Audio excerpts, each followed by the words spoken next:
আসসালামু আলাইকুম। নিরপেক্ষ নির্বাচন এবং তত্ত্বাবধায়ক সরকারের জন্য প্রয়োজনীয় সংবিধান সংস্করণ আমার পক্ষ থেকে স্বাগত। আজকের বিষয় জঙ্গিবাদের পরিকল্পনা বিএনপি। আজকে যে 2024 সালের তথাকথিত ছাত্র আন্দোলন অভ্যুত্থানের যে ভারতীয় ষড়যন্ত্র, মোদী হাসিনা ভারতীয় যুবলীগ রিজন বাহিনী আইএস জঙ্গিবাদের গোড়াঘাট সামরিক করিডোরের ষড়যন্ত্র সমঝোতা, যেখানে ভারতের স্বার্থ হচ্ছে তারা রংপুর বিভাগকে আলাদা করে তারা পশ্চিমবঙ্গের সাথে মিলাবে এবং ওখানে তারা বিমান গাড়ি করবে, ওখানে সামরিক করিডোর করবে, যাতে রংপুরের কোনো অস্তিত্ব থাকবে না। এর যে ভারতের স্বার্থ, এনে হাসিনার স্বার্থ হইল গিয়া ও পুকি মারা এবং শোকা মারা দেবে, পুকি মারা শোকা মারা দিয়ে ক্ষমতা ভোগ করবে। কারণ আওয়ামী লীগ হলো একটা অভিশপ্ত দল, আওয়ামী লীগের যত মানুষ সবগুলো অভিশপ্ত। হাসিনা হচ্ছে নিজে একটা অভিশপ্ত, সে অভিশাপ নিয়ে সে জন্মগ্রহণ করছে, অভিশাপ নিয়ে সে বাংলাদেশে আসছে। যে তো এই অভিশপ্ত দল আওয়ামী লীগ, তারা দেশের স্বার্থ বিসর্জন দিয়ে, দেশের সীমানা সার্বভৌমত্ব বিসর্জন দিয়ে সারা ক্ষমতা নেবে। এবং তারেকের স্বার্থ কি? তারেকের স্বার্থ হইল 100টা সিট এবং তার দেশে ফেরা। মূল হলো তার দেশে ফেরা 100টা সিট হইলো, এটা পাইতেও পারে নাও পাইতে পারে।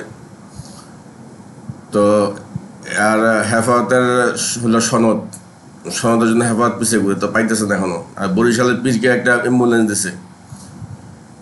আর জামাত ইসলামী ওইটা ওই তারেকের সঙ্গে, হিজলা তারেকের সঙ্গে। তো এরকম সমঝোতা করোনা ভাইরাসের সময় হয়েছে, যে করোনা ভাইরাসের সময় জঙ্গিবাদে অভিযুক্ত থাকার কারণে বিএনপির হারিস চৌধুরী মারা গেছেন। তো জঙ্গিবাদে অভিযুক্ত থাকার কারণে আওয়ামী লীগের নাসিম মারা গেছেন, আর অনেক মারা গেছেন। তখন তারা জঙ্গিবাদে তখন অভিযুক্ত ছিল, মারা গেছেন। কিন্তু বেহায়ের মতো তারা এখনও রাজনীতি করতেছেন, বেহায়ের মতো তারা এখনও রাজনীতি করতেছেন। তারপর সমতা আরও ছিল, 2018 সালে কুত্তাঘাতের ভারত পাকিস্তান নির্বাচন সমঝোতা, ওইটাই ছিল প্রথম নির্বাচনী সমঝোতা। তার আগে 2016 সালে কালো জাদু সমঝোতা, 2016 সালে যেটা গুলশানে বড় জঙ্গিবাদ কালো জাদু সমঝোতা, মুদি কুত্তার সমঝোতা, যেটা যে মুদি কুত্তা তখন বলছে তোর রক্ত চুষে বাংলাদেশে জঙ্গিবাদ করবো, আমার রক্ত চুষে জঙ্গিবাদ করবে। কারণ আমি ওই তাবেল্লা হত্যাকাণ্ড, জাপানি কৃষক হত্যাকাণ্ড আমি নোটিশ করেছিলাম। আমার ইউনিভার্সিটির দুঃসঙ্গ জড়িত ছিল জঙ্গিবাদ, ওই থেকে নোটিশ করছিলাম আমি। ও তখন তোর রক্ত চুষে জঙ্গিবাদ করবো, আমার রক্ত চুষে তারপর তারা বড় জঙ্গিবাদ করছে। ওখানে একটা সমঝোতা ছিল, কালারের সমঝোতা। এরকম সমঝোতাতে মোদী হাসিনা ভারতের সঙ্গে তারেক ফকরুল হালদার বিএনপি জড়িত ছিল এবং জামাত ইসলাম জড়িত ছিল। তো আজকে বলবো যে জঙ্গিবাদের পরিকল্পনাতে 2015 সালে বিএনপির কী অবস্থান ছিল। জঙ্গিবাদের মূলত হলো ভারতের আওয়ামী লীগের শয়তানি, ভারতের আওয়ামী লীগের রাষ্ট্রদ্রোহী কাজকর্ম। কারণ ভারতের আওয়ামী লীগ রাষ্ট্রদ্রোহী কাজ করে ক্ষমতায় আসে। বর্তমান যে সেনাকুত্তা রাষ্ট্রদ্রোহী কাজ করে, ও তো ফাঁকার একটা, ও দেশকে ফাঁক করে খায়। ওর যে গোপালগঞ্জের চেলা, ওর দেশকে ফাঁক করেও খায়।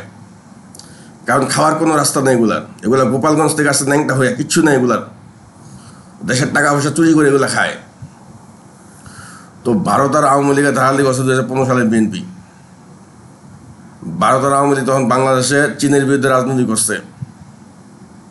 যে চীনের বিরুদ্ধে রাজনীতি, চীনের কিছুই হয় নাই, পুরোটা বাংলাদেশের বিরুদ্ধে গেছে, পুরোটাই বাংলাদেশের বিরুদ্ধে গেছে। এবং সম্পূর্ণ আমার পিএইচডি তো আমার 18 বছর ইমিগ্রেশন নষ্ট হয়েছে, আমার ওটা করা ঘন্টা ওই সেনাকুত্তা বোধহয় পাইপত দিয়ে বাইর করবো আমি। সেনাকুত্তা প্রধান নিজের তো মনে করতেছে ওটা পাইপত দিয়ে বার করবো আমি। ওইটা হিসাব আমি করাই গুণা নিব 18 বছর হিসাব আমি। যে মুদি কুত্তা দালালি করস, তোর মতো কুত্তা বেটা আমার 18 বছর তো হিসাব দে, তারপর তুই কথা বলবি তুই। তো ওই জঙ্গিবাদের বিএনপি পরিকল্পনার সময় 2015 সালে বিএনপি যখন ইমিগ্রেশন রেড যখন হয় আমার বিরুদ্ধে, মুদি কুত্তা সরাসরি তখন জড়িত ছিল। মুদি কুত্তার যে গুজরাটি হিন্দুস্তানের যে চেলা, মুদির চেলা যে গোয়েন্দা, ওই গোয়েন্দা তখন ওই 19 জড়িত ছিল।